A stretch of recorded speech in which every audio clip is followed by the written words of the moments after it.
मोरे राम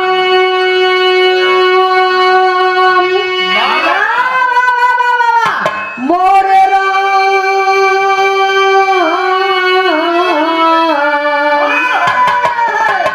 हे भोले जोगिया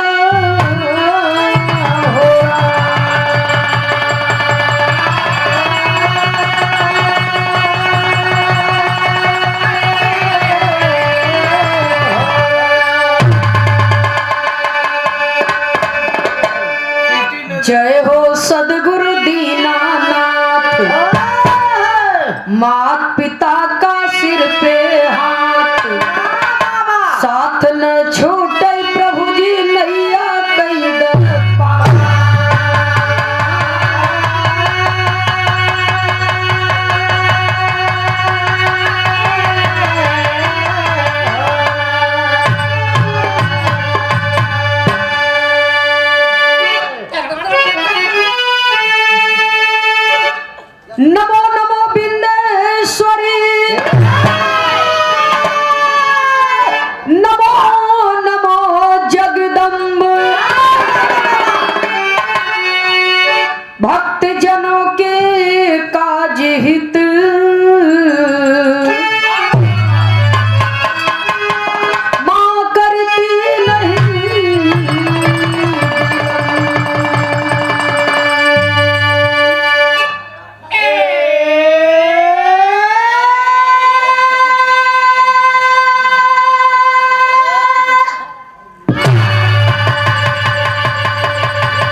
ठंडी भी अपने चरम सीमा पर बा। जैसन देखे जैसन समझे वैसने काम कर लेवे के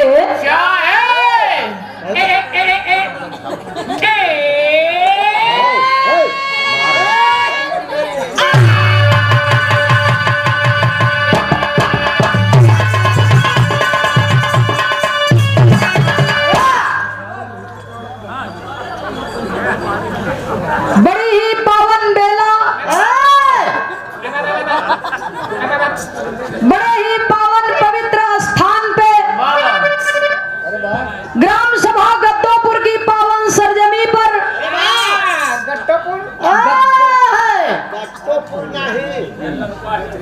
गद्दोपुर हाँ बात कहूँ रजाईपुर कहूँ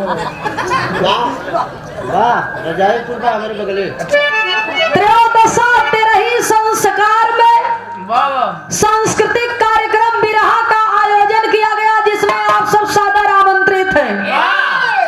दूर दराज से चल करके आए हुए, ग्रामीण अंचल से चल करके आए हुए बिरहा जगत के पिता तुल्य बड़े बुजुर्गगण, भाइयों बंधुओं, बिरहा की संगीत का आनंद ले रही हमारी मातृ शक्तियां, पूजा योग्य माताएं, सम्मान योग्य बहनें, परमात्मा के फुलवारी के देश के कर्णधार नन्हे मुन्ने प्यारे बच्चों, माँ वसुंधरा की गोद में बैठे हुए बिरहा जगत के हृदय सम्राट श्रोता सज्जनों का एवं बगल के मंच पर विराजमान बिरहा जगत के उदयमान कलाकार श्री राजेश ग्वाला जी एंड पार्टी जी को एवं समस्त बिरहा जगत के हृदय सम्राट श्रोता सज्जनों का मैं गायिका कुमारी सुमित्रा नंदनी सरदाबाद हंडिया इलाहाबाद प्रयागराज की पावन सरजमी से बिरहा रंग मंच की ओर से, अपनी पार्टी की ओर से आप सभी श्रोता सज्जनों का हृदय की गहराइयों से हाथ जोड़ करके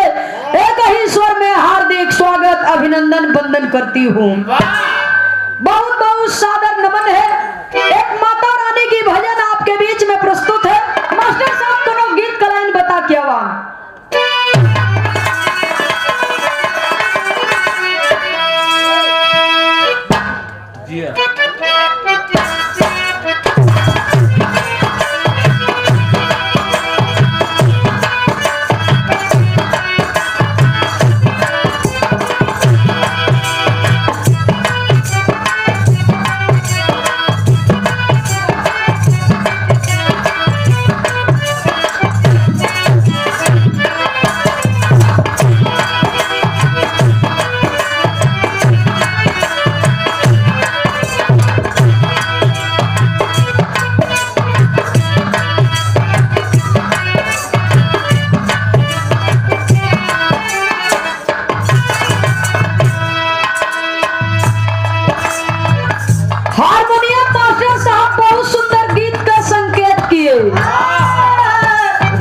भजन से पहले धुन न बोले के चाहिए, लेकिन बढ़िया बात रहे तो बताए देवे के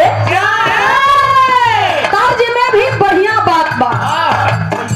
भारत का एक फौजी है, फौजी का दुल्हन अपने पिया के बड़ाई बतियावत है अपने सखी सहेली लोग से। अब कैसे मास्टर साहब कहना है, कहत बानी भारत के जननवा हो,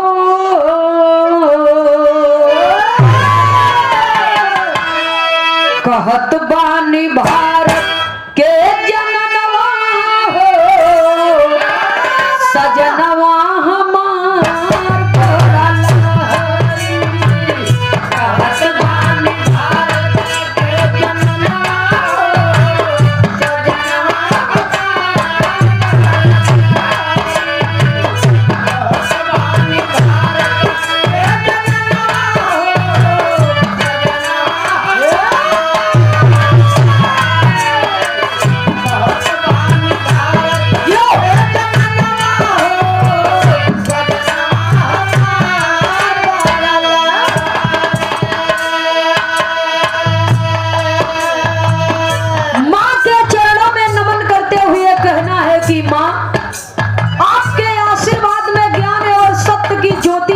घंटा जलती रहती है।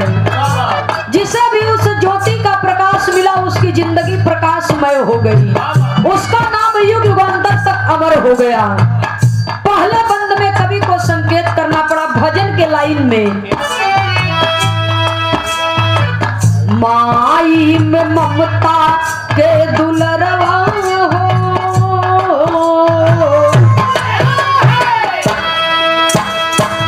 माई में ममता के दुलरवा हो, अचरवा ओढ़ा जननी, माई में ममता के दुलरवा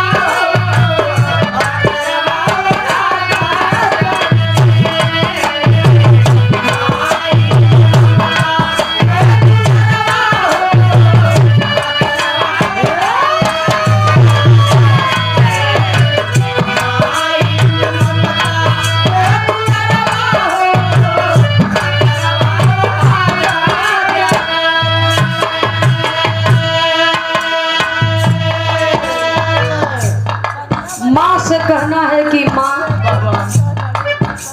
आप बड़ी दयामयी हो, माँ आपकी महिमा अनंत है।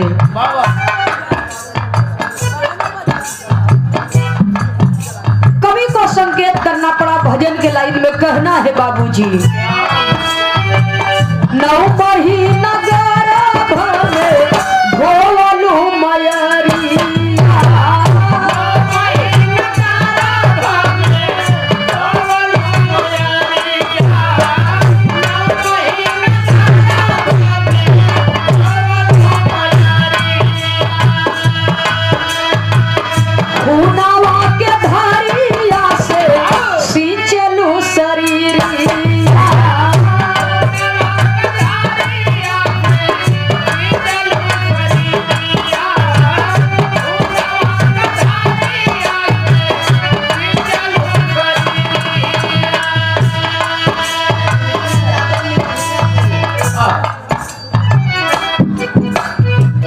दूधवा पियवलू भरी हियरवा हो,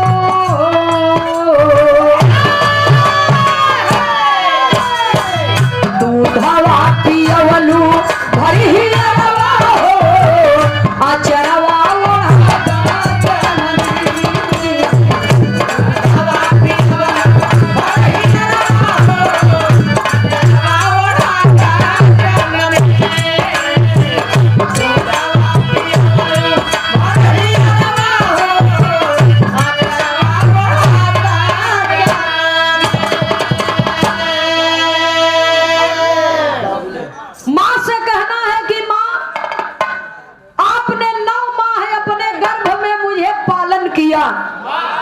दुनिया का तमाम कष्ट सही के आपने मुझे जीवन दान दिया है, और इतना ही नहीं आपके एक एक बूंद खून से मेरे शरीर की रचना हुई है। लाखों मौतें झेल करके आपने मुझे जिंदगी दी है, इस धरती पर पैदा किया, जन्म दिया और अपना सीना चीर करके अमृत रूपी दूध पिला करके मुझे जीवंत रखा। तो जन्मदायिनी माँ के चरणों में नमन करते हुए कहना है कि माँ आप दुनिया में सबसे बड़ी शक्तिशाली हैं, यदि आप न होती तो मैं नहीं होती इस जगह पर। दूसरे बंद में कवि को संकेत करना पड़ा,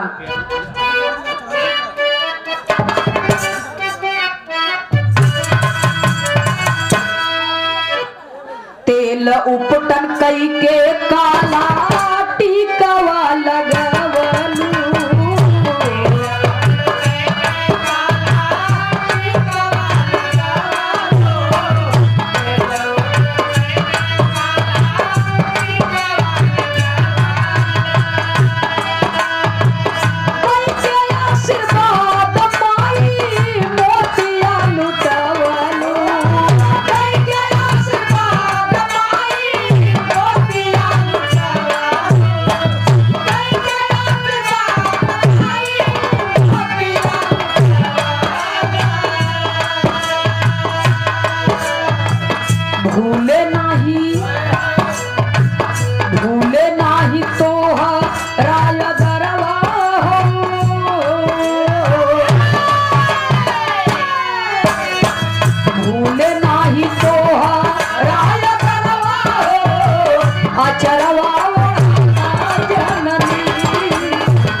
है कि माँ आपने मुझे इस धरती पर जन्म दिया, गुरु ने ज्ञान दिया, माँ बीड़ा वाली से आशीर्वाद मिला और ये बिरहा समाज मुझे मिली। तो जन्मदायिनी माँ के चरणों में नमन करते हुए, ज्ञानदायिनी माँ के चरणों में नमन करते हुए, सदगुरु भगवान के चरणों में नमन करते हुए भजन के अंतिम लाइन में खानदान के परिचय के साथ में कहना है।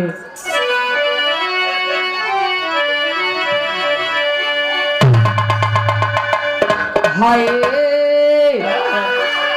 नयनवा में राम बसी गए, राम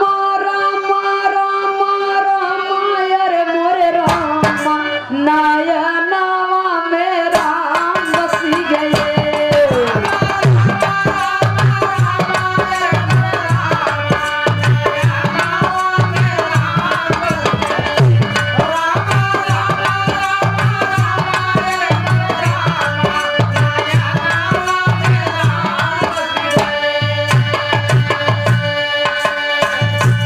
अपने सत्य गुरु से जब पावा दिया नवा, नयनवा में राम बसी गए।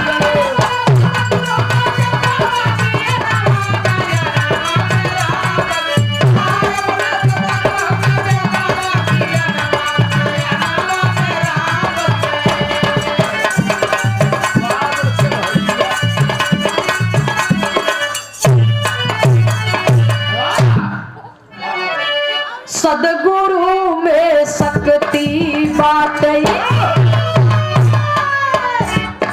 कह गए दास पुकारी जी। बलिहारी गुरु हमें बताए, दिए इशारा भारी जी। स्वामी जी हैं प्रभु हमारे, सब में दिहनी सवारी जी।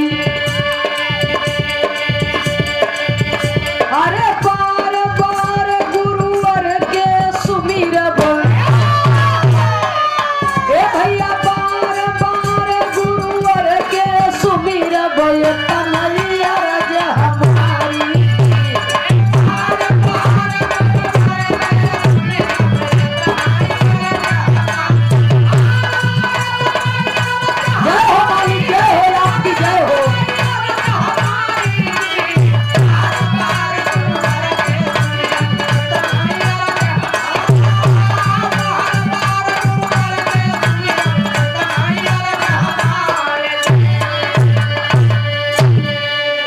सदगुरु की बलिहारी, अरे ये सब सदगुरु की बलिहारी, और हम पे दिए जदुइया डाल। नयनवा में राम बसी गए, स्वर्गीय